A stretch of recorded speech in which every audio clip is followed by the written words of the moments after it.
and welcome back to Spanish Answers. So we are on episode 14 today, very exciting, and of course we are still in El Voseo.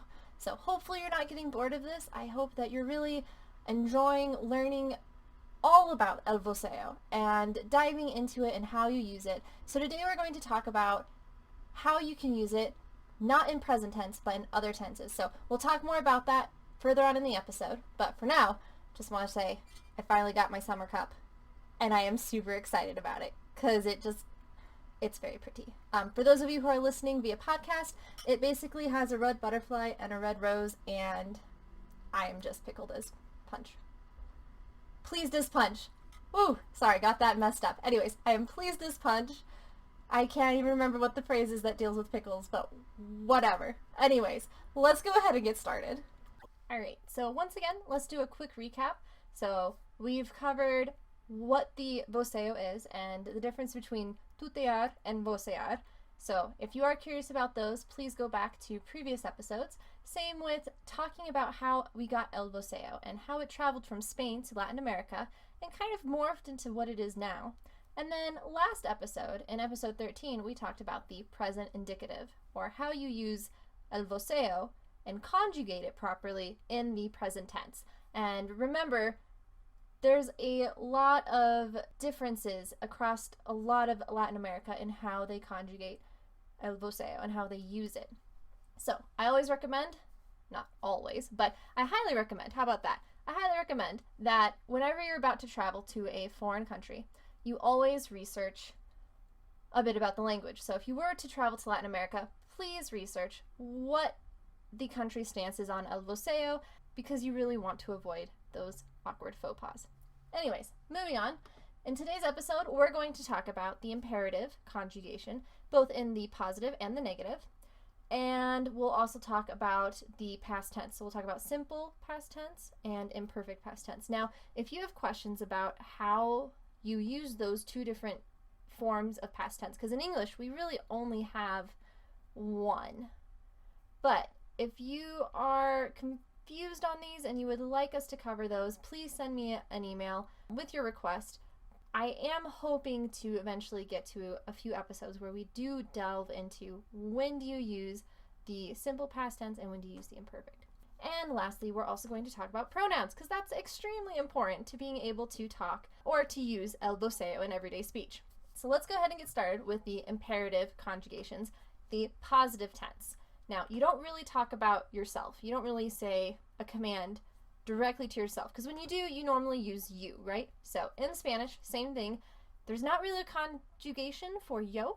So let's go ahead and look at the rest of them. Again, we are using the examples of llamar, aprender, and abrir. Tú llama, él, ella, usted llame, nosotros llamemos, vosotros llamad, ellos, ellas, ustedes llamen. And the vos is llama. With aprender, it's tú aprende, él, ella, usted aprenda, nosotros aprendamos, vosotros aprended, ellos, ellas, ustedes aprendan, and vos aprende. With abrir, it's basically the same thing, except that for vosotros, it's abrid, and for vos, it's abrí. So there's really two ways to think of how you conjugate the vos. Again, for those of you familiar with the vosotros form, you just remove the D on the end of it and add an accent to the final mark, or to the final vowel. For those of you who aren't familiar with vosotros, you add an accent mark to the tú version, making sure that on the IR verb endings you change the E to an I. Simple enough? Now, if you're watching this on YouTube, I have color-coded the endings so that you can more easily see the changes between the root verb and how you conjugate it. Now on this slide, I have changed I've highlighted the changes between the negative and the positive in red, but left all the normal changes as purple. So again, going through the conjugations for llamar, it's tú llames. Or I guess in this case it'd be tú no llames. Él, ella, usted no llame. Nosotros no llamemos. Vosotros no llaméis. Ellos, ellas, ustedes no llamen. Vos no llaméis. For aprender, it's tú aprendas, or tú no aprendas, él, ella, usted no aprenda, nosotros aprendamos, vosotros aprendáis, ellos, ellas, ustedes aprendan, and vos aprendas. And for the negative imperative, abrir, IR verbs really conjugate the same way as the ER verbs. Now, for all of these conjugations, if you do have questions about any of them, please feel free to send me your questions via email. I will definitely do my best to answer them. But for now, we are going to just focus on the differences, or rather the conjugation for vos. And I'm going to try and highlight things that'll help you remember how to conjugate it. So in the negative imperative conjugation, vos is the exact same as that for tú. Pretty simple. Llames, llames. Aprendas, aprendas. Abras, abras. Now remember, all of the Latin American countries have a different form of how they use el voseo. Some are pretty similar, some are not. So let's talk a little bit about how they are different with the imperative conjugations, at least the positive. I don't have any data for the negative, so if you know the answer to that, how the countries differ on the negative conjugations, please send me that information because that would be awesome. I'd love to share it with everyone else. But for now, let's focus on the positive. Just like last episode, whenever I show you how the vos is conjugated for whatever tense we're talking about, we're going to refer to that from then on as the average layout. Again, not a technical term, just a way for me to be clear while I'm speaking on this episode. So, the typical or average layout for vos in the imperative conjugation for the positive imperative conjugation is llama, aprende, and abrir. So you just change those last letters to A with an accent mark for AR verbs, E with an accent mark for ER verbs, and I with an accent mark for IR verbs. Pretty straightforward. Now, in Bolivia, this is a conjugation that they also use in the zona camba, so that's like the eastern part of the country. But in the western part, or the zona coya, they use the conjugation for tú. So llama, aprende, abre. So there's no accent mark over the vowel. In Chile, they also use the tú conjugation for the vos. And in Panama, they tend to alternate between the vos and the tú conjugation for el voseo. In Venezuela, they alternate as well, but only in Zulia. Otherwise, they use the endings for tú, just like Chile and parts of Bolivia. What's really nice is that there's only one irregular ending for the imperative tense. Positive imperative tense, I believe. At least there was only one that I could find. So if you know of another, please send it my way. I'm always happy to learn and grow with my listeners. So in the imperative tense, the irregular verb is ir. No surprise, ir is irregular in a lot of conjugations or in a lot of tenses. But in the positive, it's id. It's the exact same conjugation as vosotros. But one thing you should know about this is that they typically don't say id. Instead, they say anda. So even in wordreference.com, they listed anda as the actual conjugation for the positive imperative of ir. Now, in the negative, it's regular in that you would say no vayas, vos no vayas. But there are instances, I'm not exactly certain when, but there are instances where it could be irregular with an A with an accent mark and an S. So no vos, vos no vayas instead of vayas. Anyway, let's go ahead and move on to the simple past tense conjugations. So again, we'll start off with llamar. So yo llamé, tú llamaste, él, ella, usted llamó, nosotros llamamos, vosotros llamasteis, ellos, ellas, ustedes llamaron, vos llamaste. Aprender is yo aprendí, tú aprendiste, él, ella, usted aprendió, nosotros aprendimos, vosotros aprendisteis, ellos, ellas, ustedes aprendieron, vos aprendiste. And abrir is basically the exact same as the aprender except with the abrir verb. So abrí, abriste, abrió, abrimos, abristeis, abrieron, abriste. What's really nice about the vos conjugation here is that it is the exact same as the tu conjugation. So, llamaste, tú llamaste, vos llamaste. Tú aprendiste, vos aprendiste. Tú abriste, vos abriste. And that would make life so much easier, except that for the simple past tense, there are quite a few exceptions. If you're looking at this on YouTube, for all of the countries that are on the slide, Bolivia, Ecuador, Costa Rica, Panama, and Cuba, all of those countries conjugate the vos as the tu, same thing. So llamaste, llamaste, aprendiste, aprendiste, abriste, abriste. Now, in the other countries we'll talk about, a lot of them just add an S. It makes it really simple, but some of them also have other things. So let's go ahead and move on to those. In Peru, Nicaragua, and Mexico, they add an S. So vos is llamastes, aprendistes, abristes. So it's the exact same conjugation as tu, but with an S at the end.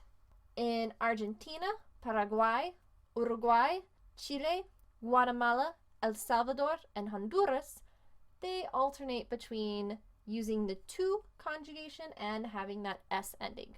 So it could be llamaste, it could be llamastes. It could be aprendiste, it could be aprendistes. It could be abriste, and it could be abristes. Now, in Colombia and Venezuela, you keep the S on the end, but the second to the last S might be silent. So instead of saying llamastes, you say llamates. And instead of saying aprendistes, you say aprendites. Instead of abristes, it's abrites. In Venezuela, this only happens in the Andean region.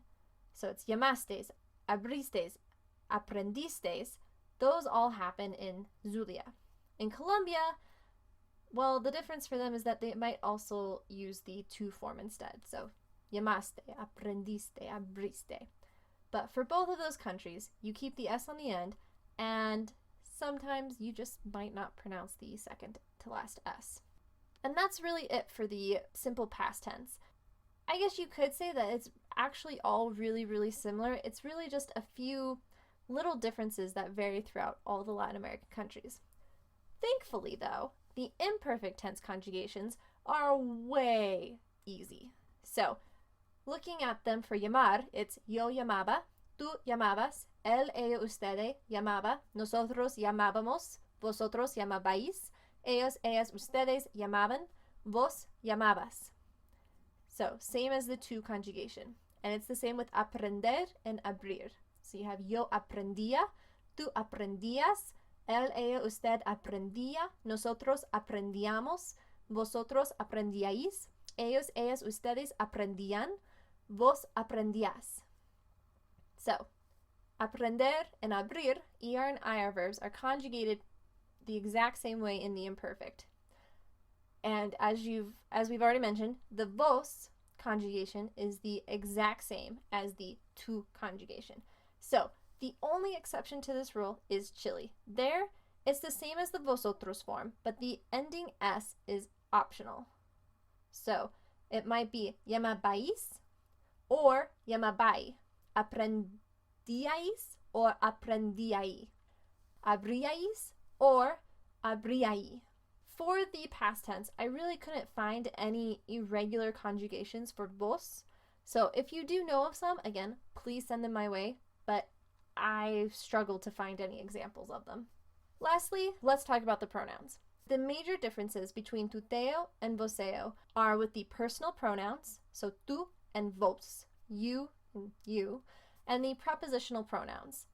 So I'll give a few examples because those are a little bit weird, but basically everything else, every other pronoun you use, direct objects, indirect objects, possessive, it's going to be the tuteo. So, te llamo, te da el perro, es de tú, all of those are tú or te. But for the personal pronoun, obviously it's going to be different. So in the tuteo, you have tú. Tú eres mi mejor amigo. You are my best friend. Tú eres mi mejor amigo. Now to say that with vos, you'd say vos. Vos sos mi mejor amigo. vos sos mi mejor amigo. And to use the prepositional pronoun, you use ti for tuteo, but vos for voseo. So vos is pretty easy. It's basically you just use vos in those two situations, and te or tú for everything else. So an example of a prepositional pronoun would be este regalo es para ti. This gift is for you, para ti. So that for you is the prepositional pronoun. In the voseo, you would say este regalo es para vos. Still for you. This gift is still for you, but para vos. Just a quick recap to kind of help clarify and simplify things for the imperative and past tense and imperfect, all the conjugations and things we talked about in this episode. Just a quick recap to help you remember it and kind of sort through it all. So for the positive imperative, in most cases, you use the tú conjugation and add an accent on the final vowel. For the negative imperative, just use the to conjugation. Simple step. For the simple past tense, in most cases, but not always, but in most cases, using the tú conjugation is appropriate for el voseo. For the imperfect, just use the to conjugation. Unless you're in Chile, then use vosotros. And for pronouns, use the same pronouns that you would for tú, except for the personal and prepositional ones. Hopefully this all makes sense to you. If you still have questions or if there are other topics that you want me to discuss, please send them to me at contact@languageanswers.com. That's contact@languageanswers.com. And this episode is produced by Language Answers Ltd. So I am the owner. You can find the website at www.languageanswers.com. I'm a translator, podcaster, and editor. So if you have any documents you need translated from Spanish into English, or if you have any documents in English that you would really like a second pair of eyes on, please go to my website and get your free quote. As always, all of the resources that I used for this episode will be posted in the show notes as well as in the slides. And that wraps it up.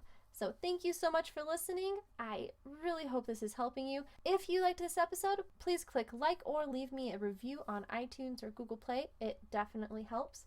If you never want to miss another episode, please subscribe wherever you're getting this podcast/YouTube show from. Alright, well, I hope you thoroughly enjoyed learning about the imperative present, the imperative negative, the two different ways you can use past tense in Spanish, and the pronouns, at least as how they relate to el voseo. So I'm not entirely certain if we are going to continue in el voseo next episode or not.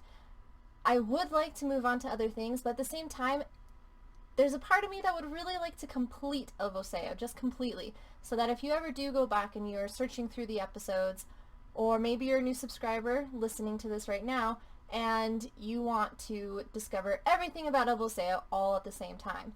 So we may go ahead and next episode finish up el voseo with the conditional, the subjunctive, and the future tense. But please send me a note if you have strong feelings either way. If you really do want to finish el voseo, make sure that we do cover all of that. Or if you are sick of it and you would like us to move on to something else. So let me know your thoughts, but I will see you in 2 weeks. I hope you have a great time. Alright, hasta luego.